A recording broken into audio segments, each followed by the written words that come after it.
I was presenting an awards ceremony in Great Yarmouth, which is enough to make anybody anxious. But I remember driving away and 4 lines in this 2-hour thing hadn't got a laugh. They just, they were greeted with silence, And instead of going, well, that happens, I remember being in my car and my knuckles were on the steering wheel white and my heart was going at 1,000 miles an hour. I was having shooting pains up here, and the thoughts in my head were, you're wrong, you're less than, everyone is talking about that. They've gone away from that ceremony going, remember those jokes that didn't work? My God, those jokes.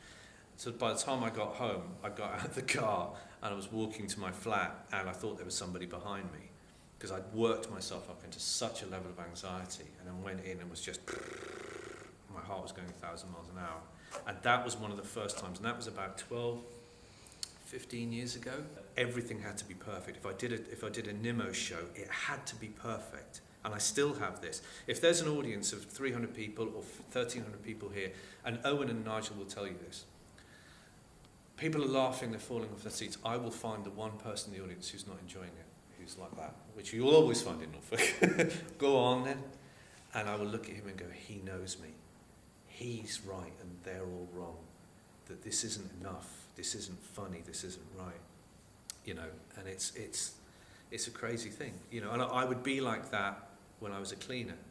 That when I was cleaning a house, I was a cleaner for 6 years. If the house wasn't quite clean enough, it's like, oh my God, I'm going to get fired, they're going to do this. What's going on? They're going to complain. They're going to. And when everything I've done has had to be perfect, because otherwise I'm being judged by this inner critic that says, it's not right, it's not right, it's not right. And that's exhausting. I have a wonderful therapist now, and she has said that it was probably, I've always, even as a kid, probably had it. I think, it can be. I had quite a difficult childhood. I lost my father when I was very young, and he was very ill. And so I think there was a sense of fear in me and anxiety around me even then.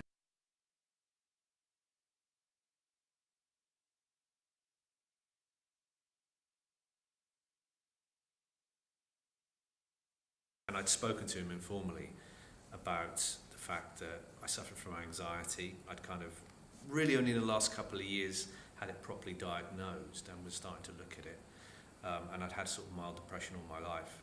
And he asked me, saying, would you be prepared to speak about it? And I walked around the block for a day and a half thinking, do I want to reveal this? Because it's not something, I think, it's incredibly personal. And it's something that I've kept to myself, apart from a few friends. And then, because of the nature of what Creative Minds are trying to do, which is to try and get men in this region to talk about mental health, I thought, well, if they, if I can't do it, if I can do it and I can help someone else in the county understand that they're not alone in suffering from it, and that it's okay to say you've got it, there's not a shame around it, there's not a weakness around it, there's not a stigma around it, and that you can, whilst having it, as I am to, lead a normal and or successful life, and it doesn't have to kind of rule your life, then it's going to be massively helpful. It's easy for me to say, oh, there's not a stigma around it, but it's like, well, why haven't I spoken about it before? There's not a shame around it, so why haven't I spoken about it before? There's not a sense of weakness, so why haven't I spoken about it before? So, and I'm in the point now where I've accepted it's going to be something that's probably going to be with me all my life, and that it's something that can be managed rather than something that's run away from, which I've tried to do a lot through either overwork, and various other things to try and mask it, push it down. And I'm tired of doing that. And I think not only do I hope it helps the people in the audience and the people beyond the audience, I'm also really selfishly, in a way, hoping it helps me.